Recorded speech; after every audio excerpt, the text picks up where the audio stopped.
What's up, board game people? Months seem to pass faster and faster the closer we get to the holidays. It also seems the board game campaigns are getting better and better the closer we get. There's some huge sales coming up too. For me, this month has been setting several projects in motion and trying to keep up. This has been a big month for the channel. As always, I get no money from game companies for my videos. To start with, let's take a look at what came in this month. This was a busy mail month. First, I'd like to thank all of you who sent me messages about Bloodborne. You're all amazing and I appreciate the help finding a copy.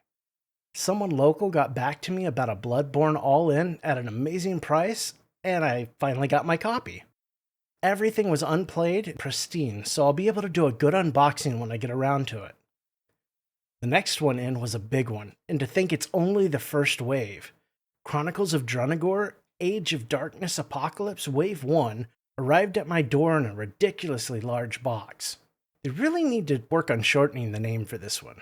Everything came in looking fantastic with no damage to any of the boxes. This is just Wave 1, so it was mainly reprints of the original game, but it has more content than I'll be able to get through before Wave 2 arrives for sure. Next up is one of my longer overdue projects. I've been waiting for this one since before we moved into our new house. Etherfields came skating in a big white Awakened Realms box, padded to no end and full of game. I didn't originally get the all-in, but I think I ended up with most everything by the time it finally arrived. Very much excited to jump into the world of dreams and see what puzzles it has to offer. So many of the reviews for Etherfield mentioned that the game board was a major issue with the game. It's set up in a way that it's hard to manage the cards at the top and the bottom of the board. I didn't particularly want to cut my game board up, so I decided to get ahead of this problem. I ordered a well-reviewed custom playmat from Playmatty on Etsy, and it came in record time from Poland. If you're interested, I'll put a link in the video description. If they don't have it in stock, send them a message and they'll usually restock within a few days for you. They were a pleasure to deal with too. Last but certainly not least, Roger from Dungeon Crusade sent me over a copy of the original printing of the game, complete with the Avalon Adventure board game as well. I'm going to be doing an unboxing for this very soon on the channel, and I'll be showing off some of the newer components that should make play easier. Thanks again to Roger, and if you haven't already, check out the Dungeon Crusade campaign guide I put together for the project itself. The Pledge Manager should stay open until the end of October. Let's take a quick peek at what I backed in September. I've decided to add pledge managers that I completed to the section as it makes sense and it helps me keep up with everything. I backed Forsaken at the all-in with the foreteller level. I have a thing for games that are extremely overproduced or over-engineered, and this one hits that sweet spot. Also, it's something different. It's pretty hard to nail down exactly where Forsaken lands in the word salad of genre names, but for me, I would put it close to a narrative adventure game. I just thought this one was too unique to pass up, and I'm hopeful the game will be a fun experience even at lower player counts. Next up was a huge one for me. Dungeons Universalis got me at the Lord of Dungeoneers level. I've wanted this game so bad since I first saw it, but the $200 plus shipping charge from the web store, even I couldn't justify that. Thankfully, I heard there was an expansion coming, and a little patience paid off. Now I just need to find the Oracle of Snake Island and I'm all set. This one was a first for the channel too. When I posted the campaign guide, I woke up the next morning to see it sitting proudly at the top of their Kickstarter page. The guide was the first thing you saw when you hit their page.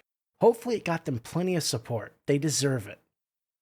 The last pledge for the month came later in the month and really was the absolute last thing I could swing backing. Tainted Grail was a for sure back for me. The game is amazing, and with the improvements, I can only hope it gets better. I backed Kings of Ruin at the Excalibur pledge and Sundrop. I really didn't want the Sundrop, but they force you into it there. I added all the updated journals and the update pack. I also grabbed the King Arthur and the modular campsite. I still haven't decided on upgraded resources. Any opinions? After that, we get to the pledge managers I finished out this month. First up was Anistir. This is one I was really conflicted on. In the end, I am grumbling all the way to the checkout with my cart full of game. For this, I ended up with the Caravan Pledge, the Amber dice set, the organizers, the plastic tokens, and additional mounts. This was our last hurrah with Mythic Games for quite some time. This is also me giving them one last chance to get things right. Am I stupid? Probably. I also finished up the Ancestors Nikosi Pledge Manager until they get the other Ancestors added in. I walked out with Nikosi with the accessory pack, and I added the Mizimu model as well. When the other Ancestors are available in the PM, I'll be getting them for sure too. You will definitely see these getting printed out as soon as the game room is put back together. Finally, I finished out my Euthia Resurrected Pledge Manager this month. Hidden deep in this pledge is the real naughtiness this month. I couldn't just get Euthia and be happy with my pledge. Steamforged knocked me totally out with a quick 1-2 punch. I could pass up Resident Evil 2 or 3 or whatever they had, and sadly Horizon Zero Dawn really isn't the type of game it should have been, but they offered the Dark Souls big bundle, and my willpower completely failed. So I ended up with the Euthia Returning Backers Dragon Slayer pledge, the Elemental expansion, the Griffin expansion, and after a lot of math, research, and fighting against temptation, I lost and got the Dark Souls big bundle as well. So what did I skip or cancel this month? I'm going to be including $1 backs in this list from here on out. Usually a $1 back for me is I don't have the funds for it when the Kickstarter closes, and if I didn't have them then, it's likely I won't find them in time for the PM to close. Budgets get tighter around this time of year, and money isn't endless. I'm actually using a new thought process for backing games myself. I'll likely be backing less and less as time goes on. So first up is a sad skip, or cancel, depending on how you look at it. Kingdom Come Deliverance was a game that I very much was looking forward to, but honestly, I could see from a mile away that it wasn't going to be a game for most gamers in our corner of the hobby. Sadly, the love of historical games really hasn't fully passed down the generation so well. Not when we have so many brilliant, interesting fantasy worlds to explore. Couple that with not being the archetypal hero in the story, it becomes a really hard sell. Next was a hard call. I really wanted Merchant's Cove Mastercraft, but there were other things this month that I would want more. It was a busy month with a ton of awesome and expensive games. I'm not rolling in funds being brought in from the channel, so sometimes I have to make tough calls. I'm still in with a $1 pledge in hopes that the PM will be open for quite some time, but right now it isn't looking good. Last, I have Idols of Torment. Again, I'm still in for $1 to show my support for a project that I loved and I really believe in. I would have loved to toss them more support and get the STLs and the game pieces to play. I just don't have infinite funds and I'm already overwhelmed with skirmish and war games as is. For me, it was a very reluctant pass. Quickly, let's go over what's in my cart. The cart is the hypothetical cart of games I'd love to late back or that I need to finish out my pledge managers for. First up is Aryadia, The Paths We Dare Tread. This is one I would for sure love to late back, and the time is coming quickly to act. The pledge manager on GameFound closes in November. The Divinus Pledge Manager should still be open for quite a bit longer. This has become an incredible deal for those of us in the US. The conversion rate from the dollar to euro is quite nice right now, and really brought up the value of this game since I first started looking at it.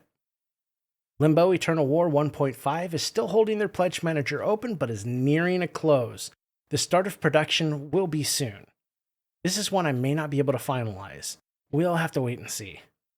Teberu and the Curse of the Bad Karma should have their pledge manager open for quite some time still. The updates are making the game look better and better.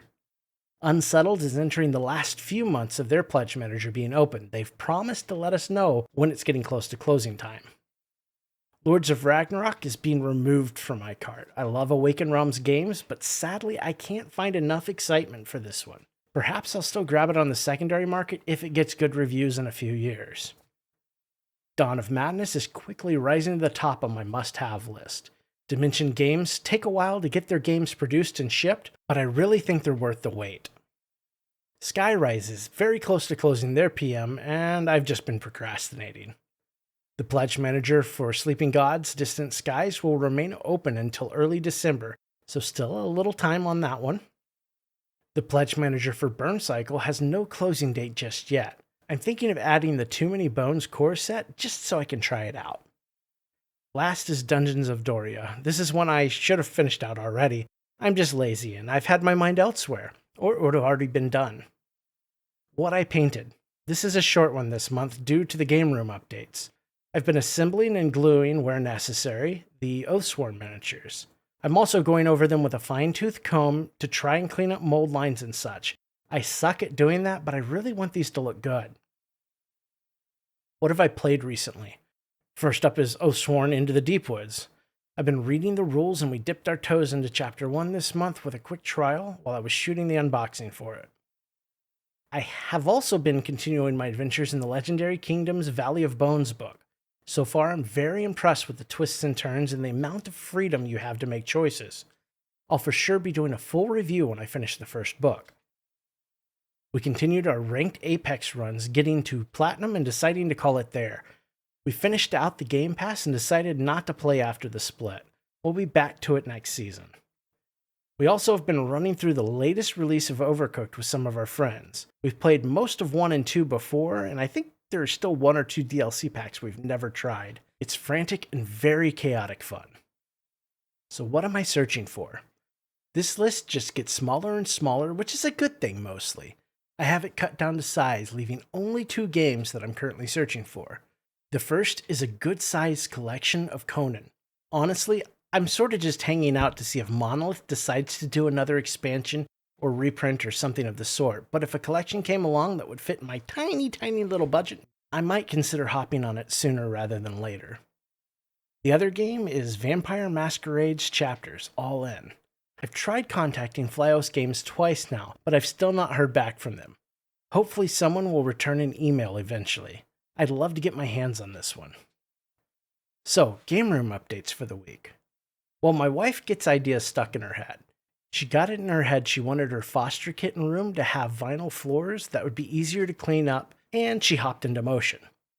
We also knew we wanted hard flooring for our game room, as we made the decision a while ago to start buying Secret Lab chairs for up there, and they'll tear up carpet rolling around. She got a few quotes, and we settled on a flooring type, and then came the bad news. I had to move everything out of the rooms. The flooring crew would move furniture, but I needed that furniture to be empty and ready to move. All the board games from the 5x5 Calyx ended up in our living room downstairs. The resin printer had to be emptied and moved. I removed all the miniatures from the display case to move the case myself so it wouldn't get broken. My painting desk and airbrush station had to be packed up and moved along with the hundreds of paints I have. Overall, it was quite a few days of us having to move all of this out of the room and into new homes for a week or 2. Now the flooring is done and the rooms look great. I'm almost finished putting the game room back together, and I took advantage of the move to reorganize and hopefully condense a bit to get more room in the Calyxes. I still have to get the printer set up, my hobby desk organized, and the display case refilled, but that can wait a few days. Priority right now are the game shelves and my filming setup. I have work to do. This has been a busy month for the channel with lots of ups and downs. First and foremost, I owe a huge thank you to all of you. We got the channel to over 1,000 subs this month. This is a big deal for a lot of reasons. First, 1,000 subs is way more than I ever imagined getting. I started this out just to have a place to rant and maybe help people who were backing games. It's turned out to be so much more, and I'm very grateful for that. Next, 1,000 subs is the magic number that's one of the requirements for a channel to be monetized and start earning ad revenue. They were already starting to place ads in and around my videos before now. Now I just get a tiny portion of what the advertisers pay. I'm not quitting my job or moving to Hawaii or anything like that, but I can finally feel confident to start scraping together some of the cash to upgrade my filming setup and such. I need better lighting, and I'd love to have a gimbal. Eventually I'll be working towards a better camera so I don't have to use my iPhone, and maybe I can take the show on the road and hit up some conventions. I'm trying to keep the ads skippable and on the less annoying side for all of you. I hate them too, but the secret is if I turned them off, they'd still put ads around my videos. They just would give me zero control of them, and I'd get nothing for it. So the channel's growing up a little bit. No major changes to my content for the time being, with the exception of new types of content being introduced. I'm branching out a little from YouTube though. I have a project in the work that very few people have seen just yet, and I'm hoping that soon I'll find the time to get it to a point where I'm confident showing it to everyone. So, changing directions a little bit and making this super awkward because I'm good at that.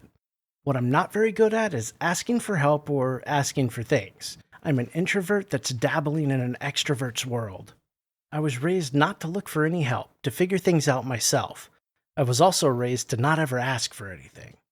My adopted mother was from the Depression era, from a struggling but proud family. I find as I get older that much of what I was taught as a child is hangover from that generation. It's not exactly wrong, but it's not exactly right by any means in today's world. So, last month, one of my goals was to start reaching out to companies and just establishing contact, letting them know who I am, what I do, and that I'm interested in their games, and so are my viewers. Relationships need to grow from somewhere, and people or creators aren't going to seek out some little guy on YouTube. I started this process, slowly, but it has begun. This month, I'm developing a rhyme and reason to who I reach out to and why. Like so many things, though, it helps if you have a bit of a portfolio to show off instead of just saying, well, I'd love to do these things at some point. My next big focus has and will be unboxing videos. I want to present a little something new, a little something different, but with some true value.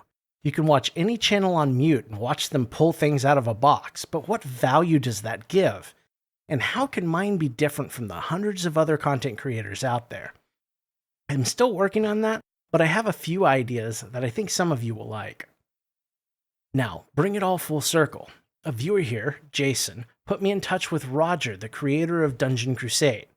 Roger's a super nice guy, and we've been going back and forth and talking ever since I got the Dungeon Crusade guide out. Last week, Roger sent me out a copy of Dungeon Crusade. I already had Oathsworn in the hopper for an unboxing, and that's still coming, but I'm going to try and get the unboxing for Dungeon Crusade done and published in the next week if possible. Their pledge manager, as I said earlier, is still open until the end of October. Hopefully I can get them a little help. These type of passion projects are my favorite to do content on, and being able to cover something that deserves more coverage is amazing. This will help kick me in the butt and get that portfolio building. At the very least, I can add a new item to my bag of tricks. Now, the unboxing will come with all the necessary warnings that I did get a copy for free, but my opinions and views presented will not be filtered. I don't have that filter and probably never will. I tend to say what's on my mind for better or worse. So, an interesting month coming up and so much work and reward from September. Thank you all so very much. Well, how about some goals for this month? I've been back on Instagram and I want to keep going there. I feel like there's a large and welcoming community there and I'd love to capture a piece of that.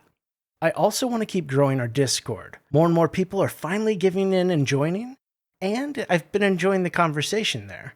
I'd love to hit 50 people before the end of the year. I'll still be reaching out and making new contacts with different companies and introducing myself over the month. And finally, you're getting some of that new content I've been promising. Upcoming videos. You're getting an unboxing this month come hell or high water. I also want to do a top 5 or 10 list. I'm not exactly sure what it'll be yet, but I want to try and come up with something fun. I also still have the Oathsworn unboxing coming down the line. So what am I excited for that's coming up? Well, this is one I expect to be pretty big and is really ramped up faster than I thought it would. Elden Ring from Steamforged Games will be hitting Kickstarter in mid-November, and I'm hoping the gameplay's up to snuff for that one. Well, everyone, that's it for this month. I'm really trying to get the month in reviews back to the first week of the month, and with some luck I can do that before the end of the year. Things are going to be pretty crazy until then for sure. I still have the weekly news and updates video coming out on Sunday or Monday this week. If you made it this far and haven't subscribed, you might as well, right? We'd love to have you. Hop in Discord and chat us up if you'd like. The link is in the video description. Thanks again to everyone for watching and commenting. See you soon and play something new tonight.